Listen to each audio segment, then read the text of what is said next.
Will AI take your job in 2026? I've spent the past year studying this, and the honest answer is more nuanced than you've been told. Here's the truth: AI isn't replacing jobs. It's replacing tasks. And if you're not adapting, you're vulnerable.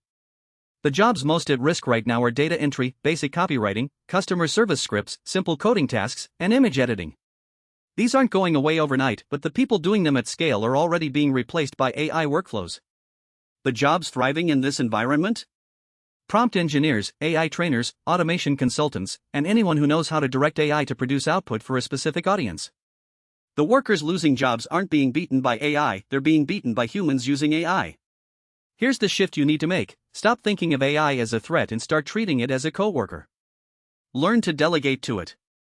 Learn what it does poorly: nuance, relationship building, original creative strategy, and own those spaces. The people asking, "Will AI take my job?" are the ones at risk.